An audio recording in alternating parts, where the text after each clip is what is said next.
Animals are not ours to use for entertainment, as the saying goes. It's a significant part of PETA's core beliefs.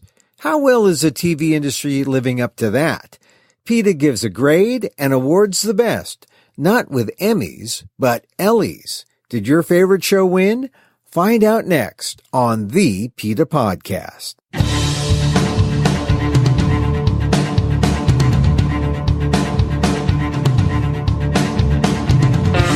Welcome to the PETA Podcast. I'm Emil Guillermo, your host for this behind-the-scenes look at PETA, the largest animal rights organization in the world. Here we talk to the key players at PETA and the movement and ask them about how animal rights change their lives and how they stay motivated to make the world a better place for the animals. On today's episode, the Emmys are upon us, but the most animal-sensitive TV practitioners are awarded PETA's Elly. And the best examples are in the scripts of the most popular shows on TV. It's really a storyline that incorporates empathy. Stranger Things, Game of Thrones, there are a lot of shows out there that use, fantasy. The bottom line is it doesn't really matter if it's a mouse or a monster if the character shows empathy for another, whether the other is a person or the other is an animal or a dragon or a monster. It's just the idea that that other may not be just like me or just like my family, but they deserve to be considered. And so it's always nice to see those really sweet storylines. Lisa Lange, Sr.VP of Communications for PETA, says when it comes to story and computer-generated imaging, the movies and TV have come a long way. But the TV industry still only gets a B from PETA. What would get them an A? What would get them an A is the elimination of, the use of animals. That we don't see shows like Westworld using any animals or wild animals. That you don't see Game of Thrones using wolf dogs and those kinds of things. The elimination of the use of animals across the board, I think, would really be the way to go. And also the use of language is very important. You still see programs, they kept saying, oh, he's behaving like an animal, when they're referring to bad behavior. And I'm like, no. If he's behaving like an animal in the way you mean, then he is a well-behaved gentleman. There are just uses of language where you just kind of, you just cringe, because we're beyond that. But, it's a good solid B. I almost said B+. Move over, Emmys. Here come the Ellys as we talk about what TV is doing right and where it can be better, and let you know which shows and stars are rooting like you for the animals. That's next on the PETA Podcast. But first, thanks again for joining us here at the PETA Podcast. And if you haven't yet, share a link with friends. Let them know the animals have a voice on the PETA Podcast. Binge freely wherever you choose and begin with episode 1, where PETA President and co-founder Ingrid Newkirk talks about animal rights and about an issue you probably need to understand a little better. No-kill shelters. Good or bad? Lots of debate on the topic. Some will be surprised at PETA's answer. Hear what Ingrid has to say about them in episode 1. And hear Ingrid's words on why mothers on the southern border should have never been separated from their children on episode 24. A cow is a child, is an immigrant. It's an issue that's been forgotten, and some children still remain separated. Wondering what a Supreme Court with 2 Trump picks might do, or how that might affect animal rights? Curious about how animal rights and civil rights are closely related? PETA's chief counsel, Jeff Kerr, is featured in episode 2. And if you want to know why Jonathan Byrne, who has muscular dystrophy, flew 10 hours from England to Texas A&M to protest, listen to his interview on episode 32. Then check out episode 9 to go deeper into how millions of dollars of bad science is spent at Texas A&M. That's where researchers give dogs muscular dystrophy, which does nothing toward finding a cure for humans with that situation. Remember, if you're on Apple Podcasts, don't forget to rate and review the show. It helps the algorithm know that PETA has a podcast on the issues important to you. Now, if you really want to help the animals, you can always hit the Donate Now button at PETA.org. And if you're high-tech and have Amazon's Alexa, It's as easy as saying, Alexa, donate to PETA. And now to our episode. What's your favorite TV show? And by that I mean everything on the networks, to cable, to Netflix. There's so much TV these days. And the best will be honored at the Emmys. But PETA has come up with the very first Ellys to honor the best shows that have shown compassion and empathy for animals. PETA's Lisa Lange talks about the winners and what could be done better in television and in entertainment overall. But first, we talk briefly about the more direct form of animals in entertainment and showbiz, specifically at SeaWorld. All that on this edition of the PETA Podcast.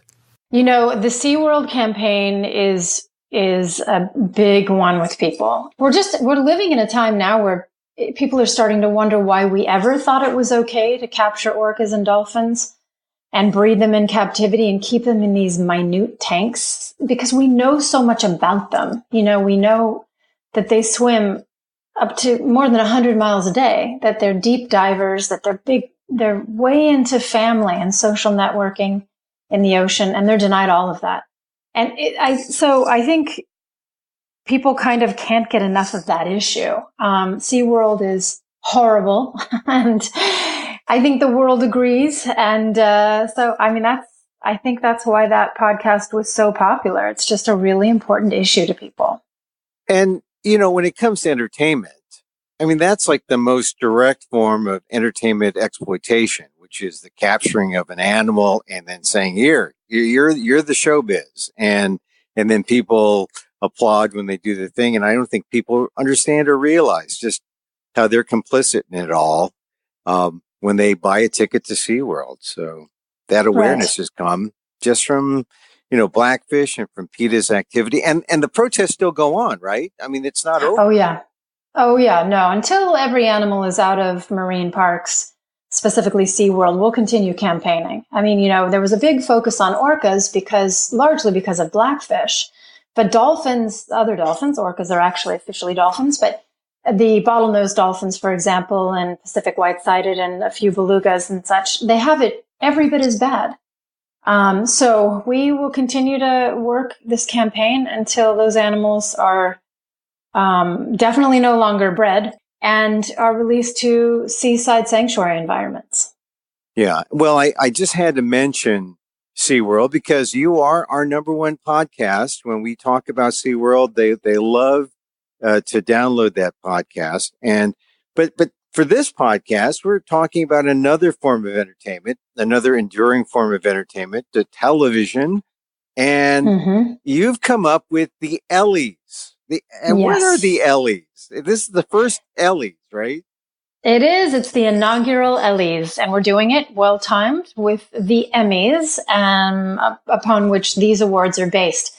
So the Ellys are awards given to television programs and actors and for two categories, really. One is for storylines included in television shows that are positive for animals. And then the other category is the use of computer-generated imagery or just the not using animals at all, because that's a very important part of the Animals in Film and Television campaign, is urging writers to not write live animals into their storylines. So we're very excited, and it's the first one.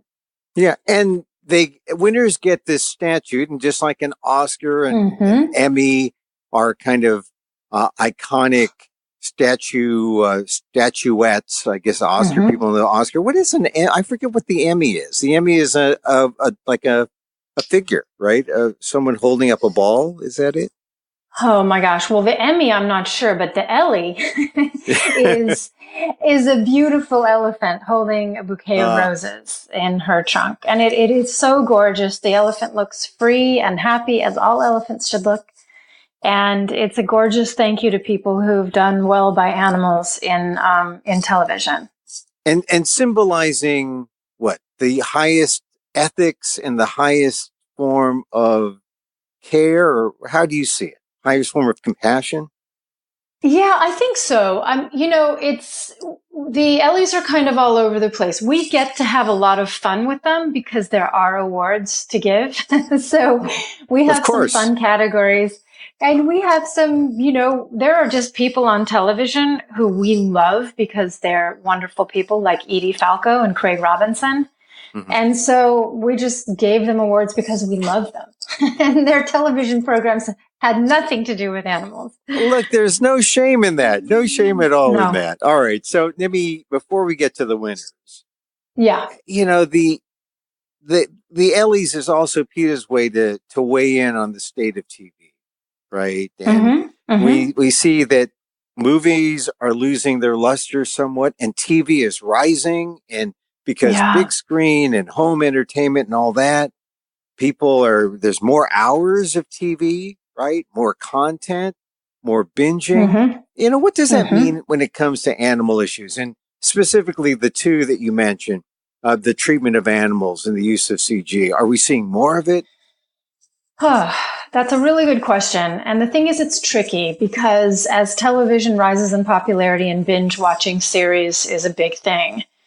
And when you see, a rise in the popularity of animals and animal rights and an understanding and a desire to see more animals in things, we have to be ever vigilant because what we find is like movies like A Dog's Purpose. They're made because those filmmakers know there's an audience for a movie about dogs.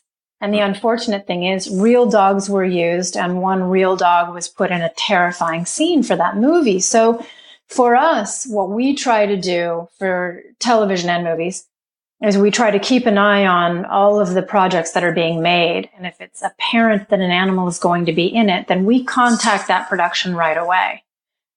Because it's wonderful to tell the story of an animal or to include animal in a story, but not if you're using a live animal. And we focus specifically on the use of wild animals, though companion animals are also an issue. Yeah. I mean, are people when I say people, are the studios, are movie makers, TV makers, are they turning to CG when they can 100% of the time or just part of the time? Is it like a fully adopted mode now? Or do you think there's still some resistance because some people want to have a live animal? Well, yeah, there's still some resistance. We haven't won this, definitely. It's so much better than it used to be. I'll tell you, even 5 years ago when we would meet with studios and we would meet with production companies, they would say, well, we'd love to do CGI, but it's too expensive. Well, that time has changed. I mean, CGI is so popular now and so in the mainstream, and you see it in commercials all the time. You see it on TV. And once again, not to interrupt you, because some people, when I say CGI, what is CGI for those of us who are still like thinking about kinescopes and black and white television? What is CGI? It's computer generated imagery. So instead of using a live animal on a program, you would create the animal through computer generated imagery, CGI. And it's beautiful. I mean, in movies like Life of Pi, unfortunately, they used animals in that, but they also used CGI and some very real real animals. Jungle Book was a beautiful example of the use of 100% CGI animals on a story based on animals, that focused on animals in the jungle. Jumanji and all the, obviously there are no real dinosaurs, but it's used all the time now. And as a result, those things get cheaper and therefore easier for television and for advertising to use. So where's the resistance that you're finding? People just want the authenticity of the wild animal, of the live animal, the danger of that, or what? Yeah, that's a lame excuse for using an animal because CGI is so good now that you can't tell the difference. So where the resistance is I think there are still probably people out there who aren't aware of the abuses. And I'll give you a really, I was going to say good example. It's a bad example. HBO, Westworld, this last season, they used a real elephant from a terrible provider called Have Trunk Will Travel. There's video footage out there of the actual elephant they use in Westworld being beaten with a bullhook, which is standard training methods for elephants used for circuses and for movies and for television. And that just left us scratching our head. Of course, we launched a campaign against them for it. But that to me is just someone made a decision there. No one was looking. No one was checking. It was just a really bad decision, got them extremely bad press. So I just think that there are just a few people out there who are unaware. I'm not sure there are people digging their heels in and saying, I want to use, live animals. It's the only thing that works, because it's just not true. Yeah. And like the movies, we've talked about this in the past, but I want to bring it up again just as an update.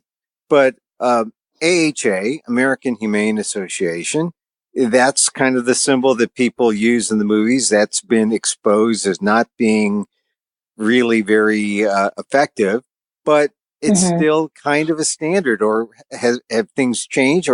And are they using it in TV as well? Well, they do use it in TV. And I think the thing that's changed about it is that people have gotten rightly suspicious about that stamp, because the American Humane has gotten such bad press, and exposés have been done about how they will still give a stamp of approval to a film where animals have actually died. So that's why PETA has always gone directly to the filmmakers and to the writers and directors and even the actors. Because we know we need to cut out the middleman, and we just say, here's what goes on behind the scenes. We did an investigation into one of the largest animal suppliers, Birds and Animals Unlimited. This is how badly these animals were being housed, how, they were being cruelly treated. Don't be a part of that. Do, a more modern approach to storytelling. And that works, because you reach individual people. Some of them still do try to hide behind the American Humane. And, we're able to go back to them and show them the exposés that have been done in, like, the Hollywood Reporter. And so we're really making headway pretty quickly. But there's still work to be done. In terms of the two areas that the Ellys focus on, more animal-friendly stories, more animal-friendly images. So, in terms of the treatment and content, how would you assess the television industry? What kind of grade would you give the television industry overall? I think the television industry gets a strong B. That's good. They're trying, I guess. I think right? it's good. Yeah. It's better than a gentleman's C, right? Yes, and it's better than it would have been even 3 years ago. The strides are really big, and they're coming on strong. So I think when you take both categories, the use of animals and good animal messaging, into consideration, there's so much good animal messaging in television now that we're really headed in the right direction. Yeah. B is not bad, but where could it be better? What would get them an A? What would get them an A is the elimination of, the use of animals. That we don't see shows like Westworld using any animals or wild animals. That you don't see Game of Thrones using wolf dogs and, those kinds of things. The elimination of the use of animals across the board, I think, would really be the way to go. You still see some programs that and also use of language is very important. You still see programs where they talk about, I was trying to remember the show I was just watching, where they kept saying, oh, he's behaving like an animal, when they're referring to bad behavior. And I'm like, no. If he's behaving like an animal in the way you mean, then he is a well-behaved gentleman. So, there are just uses of language where you just kind of, you just cringe, because we're beyond that. But, it's a good solid B. I almost said B plus. Yeah. Right. But they have to be motivated to do better, and a B is good. Okay. So the industry gets a B. And so now on to the individual awards for excellence, the Ellys, where people are really doing award-worthy things. And the headline, Lily Tomlin, Chrissy Metz, Riverdale. Tell me about Lily Tomlin. Best Lead in a Comedy Series? She's a gift. She is an absolute gift. And she's not only a marvelous and incredibly funny actress, but she's such a kind human. And, Grace and Frankie, the show that she's on is so popular. And they have weaved in pro-animal messages into the show. And I think it's largely to do with Lily. So she gets the best lead in a comedy series for her work there and for her work for animals. I mean, she has spoken out in a really funny video against SeaWorld where she brings back her character Ernestine, for anyone who's listening who remembers that. Yeah. It's a very funny character, and you can see that on our website. Telephone operator. Yes. She's so funny. She recorded that at our building in Los Angeles, and the whole staff got to listen in while she did it, and it was such a treat. So she's wonderful, and she also spoke out against Texas A&M's horrible, cruel experiments on dogs for muscular dystrophy experiments there. So she's just a kind human, and because she was able to incorporate positive animal messages about vegetarianism, against hunting, into Grace and Frankie, it was an easy choice for us. So Lily Tomlin scoring for Best Lead in a Comedy Series for Netflix's Grace and Frankie, and also for her activism. Do you see that often goes hand in hand, that a star, a celebrity does something or is noted for their role, but then they step outside of the their portrayals, and in real life they speak just as forcefully for the animals? You do see that a lot. You do. And it's nice. It's nice when like a showrunner is open to that, because if you have someone who's writing Dan Fogelman is just an incredibly, he's the creator of This Is Us, which is, where Chrissy Metz comes into it. He just has a kind streak a mile long, it seems. And so, I think we gave the award to Chrissy Metz. I think she should split it with Dan Fogelman for the This Is Us win, which is I don't mean to spoil it. So this is going to be a tough interview, Emil, because if people haven't seen any of the episodes we talk about, please forgive me. But spoilers are welcome with me. Like, I don't understand why people are spoiler averse. Spoil it for me. I agree. I want to know. It's me okay. too. It never ruins it for me. It's so funny. I'm just like, just go tell me. I still haven't seen it. I'll watch it and I'll enjoy it a second time.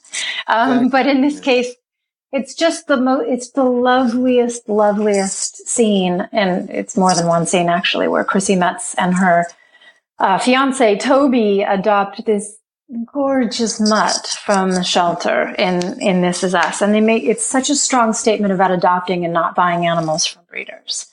It harkens back to when she was a kid and they had an adopted dog, which is a pivotal scene for her father, who loses his life trying to save the dog. It was so beautifully written. It so clearly seemed to come from someone who understood the issue of animal overpopulation. And it was so beautifully acted by Chrissy Metz. So that was just a no-brainer. I will tell you, this was really hard to come up with, whittling this down, because there was so much good on television in the last year. Yeah. But that was a real standout. So Best Lead in a Drama Series actually is a tie between Chrissy Metz of This Is Us for her character Kate's promotion of homeless animal adoption.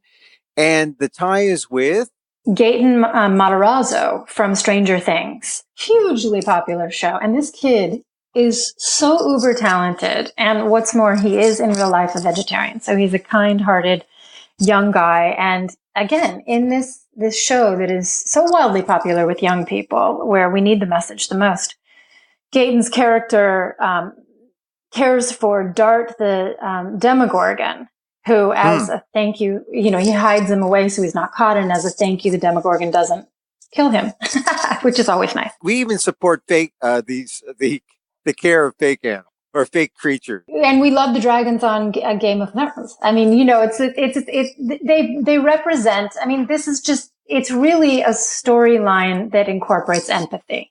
Stranger Things, Game of Thrones, there are a lot of shows out there that use, fantasy. And the bottom line is it doesn't really matter if it's a mouse or a monster. If the character shows empathy for another, whether the other is a person or the other is an animal or a dragon or a monster. It's just the idea that that other may not be just like me or just like my family, but they deserve to be considered. And so it's always nice to see those really sweet storylines, which happened on The Sinner and Bill Pullman's character too.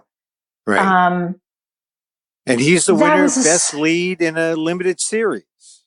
Yeah. And so well deserved. I am a huge Bill Pullman fan, so I was very excited to see the scene. And it's really fun when you're watching these shows, because I did watch The Sinner, and I'm just sitting there watching, and then just to watch this beautiful little kind of throwaway scene where he's having dinner with his wife and a bird hits their sliding glass window.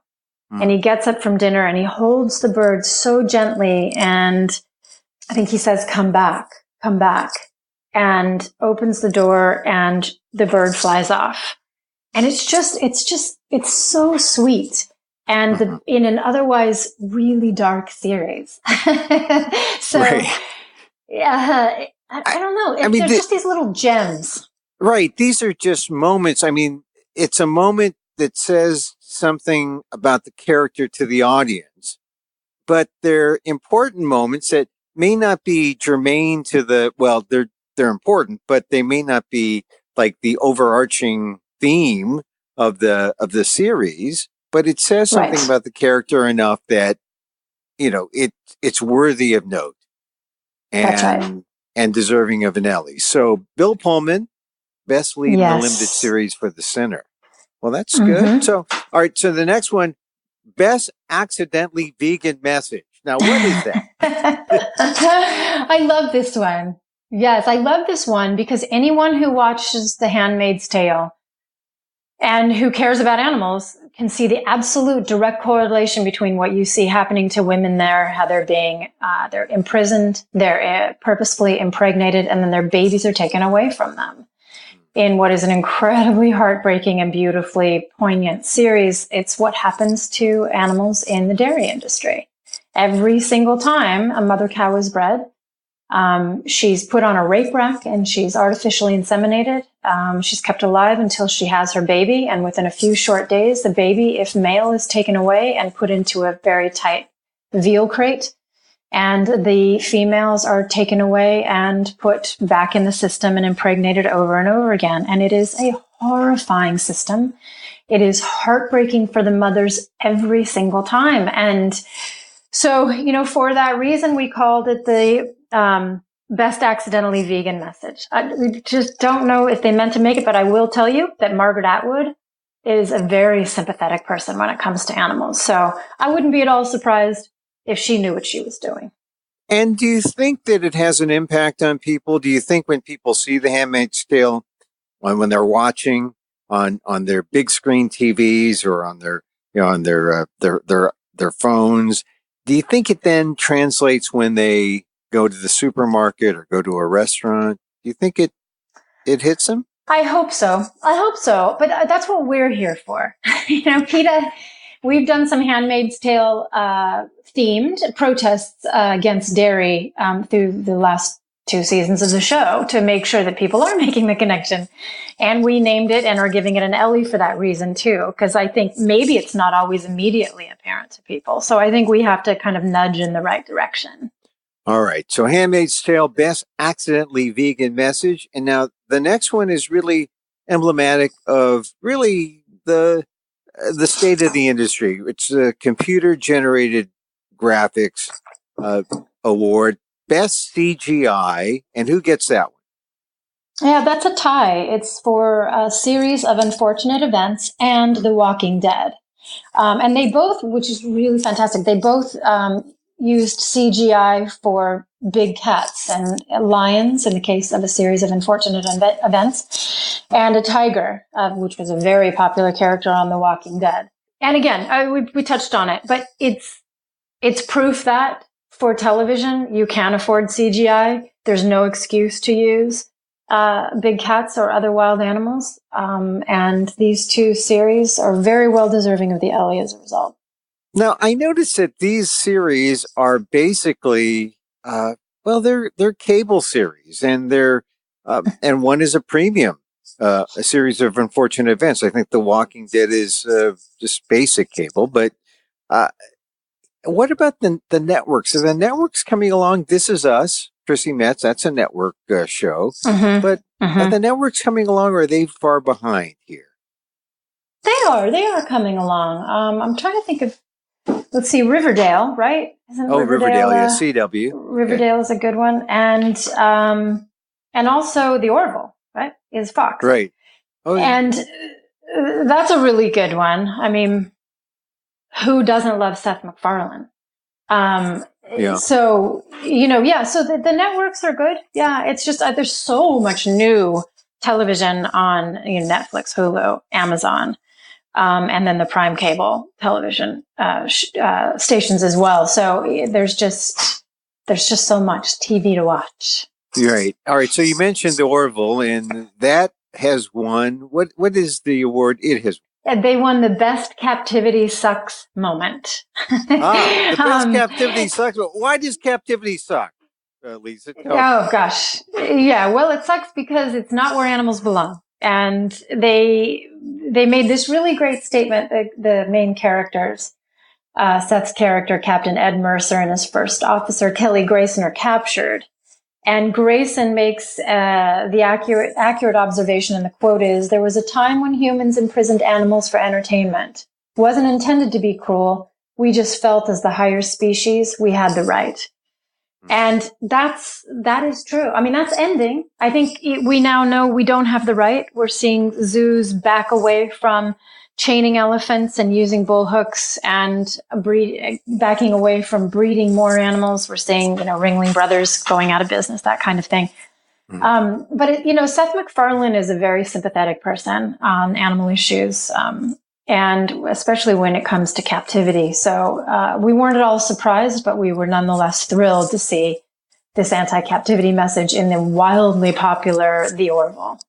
All right. Now, Zazie Beetz, who is vegan, and I've seen her in Atlanta.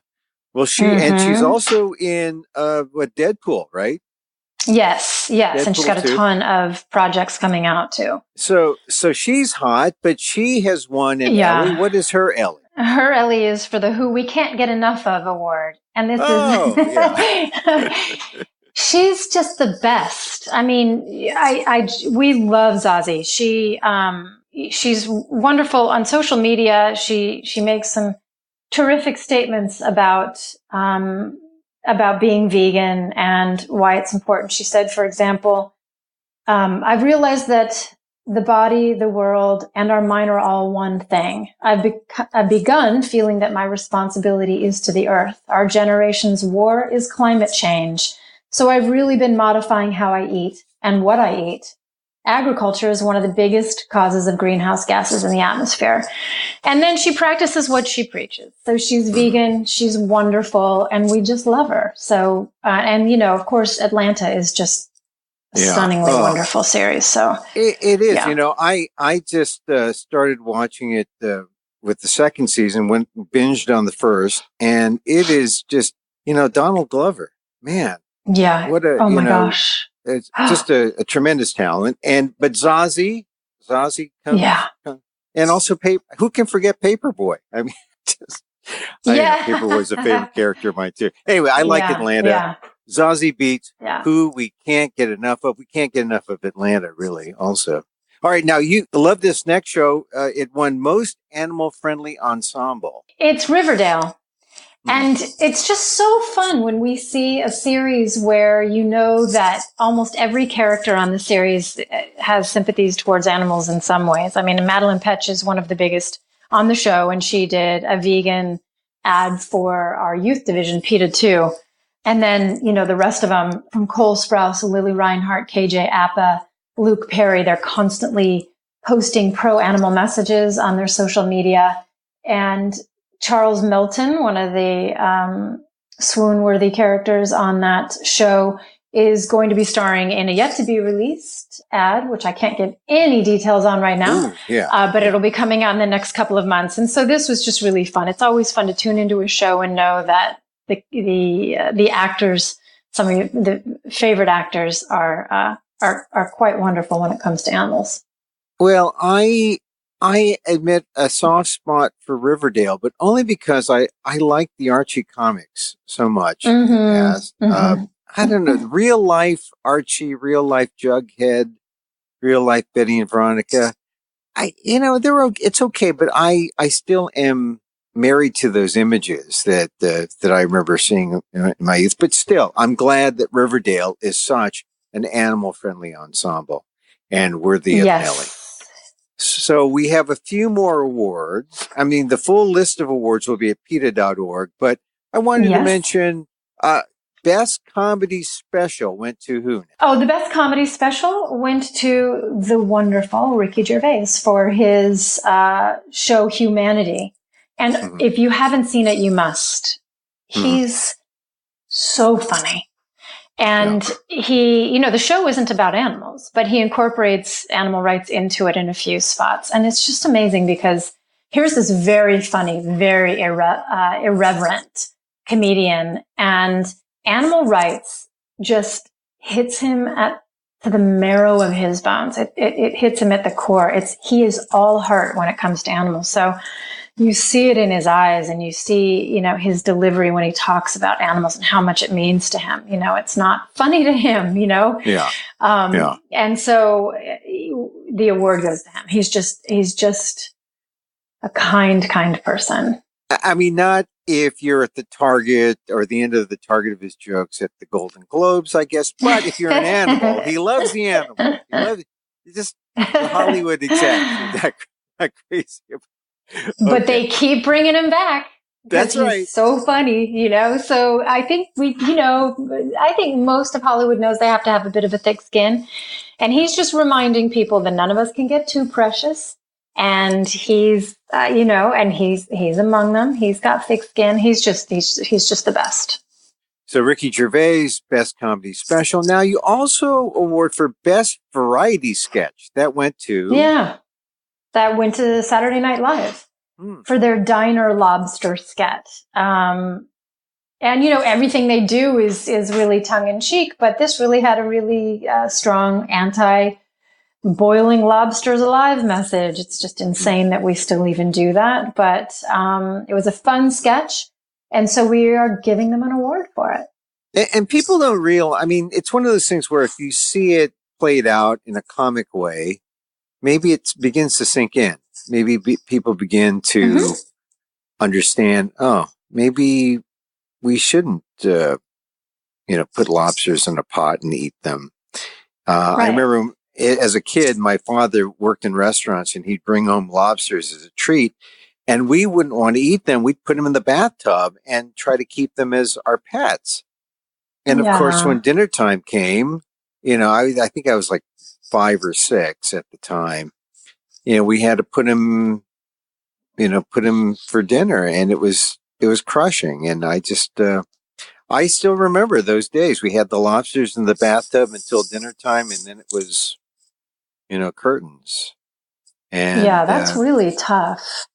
Yeah. And so something like a sketch comedy where they get across that message, maybe people will eat less lobster or be more aware, more sensitive. Yeah.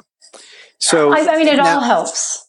Yeah, it all helps. And so they won Best Variety Sketch. And then you have this award called PETA's Pick. And I guess this is a pick when, what the heck? You're PETA, you want to give an award to someone good, someone you like. So this is kind of like, who are the two people you like the most? That would be Edie Falco and Craig Robinson. And now why Craig?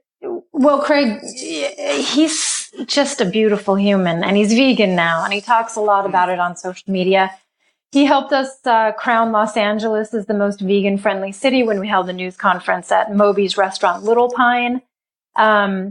He talks about how great being vegan has been for him. It helped him lose 50 pounds. He's just like such a great cheerleader for kind living. And we love him. His show, Ghosted, had absolutely nothing to do with animals. But we're like, we don't care because we love Craig. And so any opportunity to talk about Craig and then Edie Falco is an opportunity we're going to take.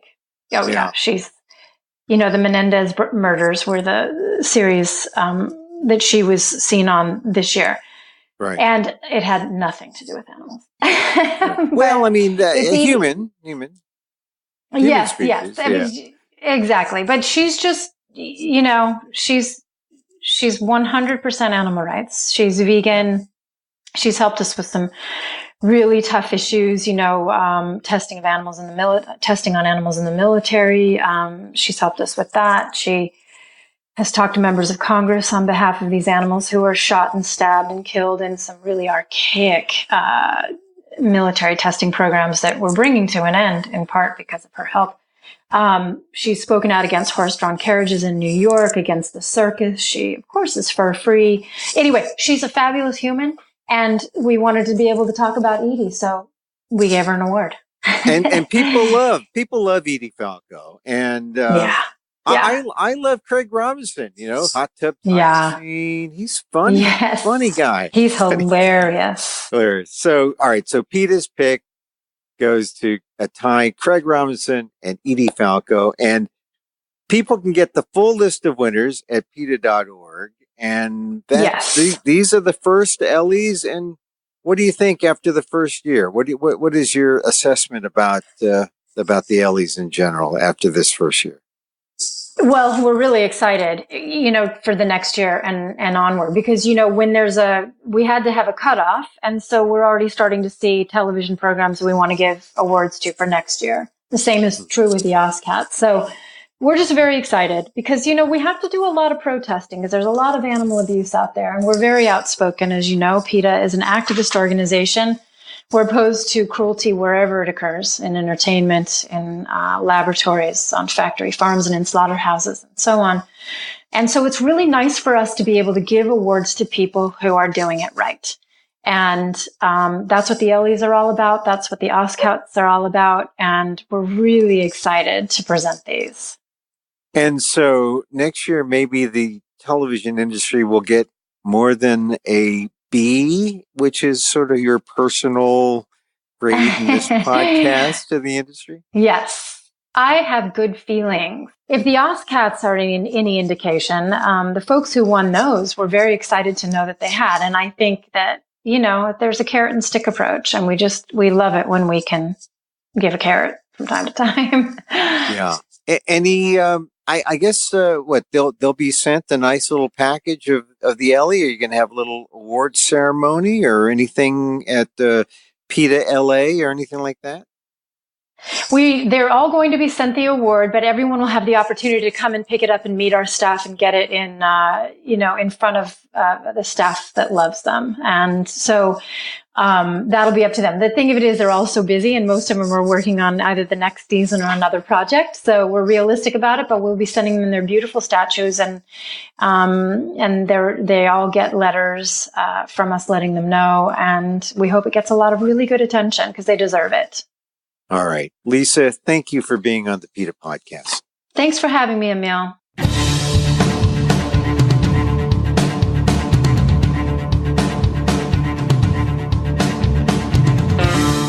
PETA's Lisa Lange on the Ellys. And, I was talking to my friend David Feldman, who has a podcast, and he said, well, if Elly Kemper can get the Kimmy Schmidt writers to save some animals, well, maybe they'll get an Elly next year. Just saying. For the complete list of Elly winners, go to PETA.org.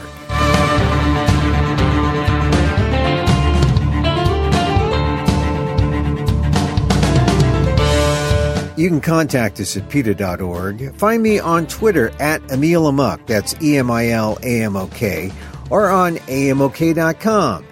Once again, thanks for listening. Check out all our episodes on Apple Podcasts, where you can rate and review the show. Remember, it helps get the word out about the issues you care about. And don't forget, you can help the animals and PETA, especially if you have Amazon's Alexa. Just say, Alexa, donate to PETA.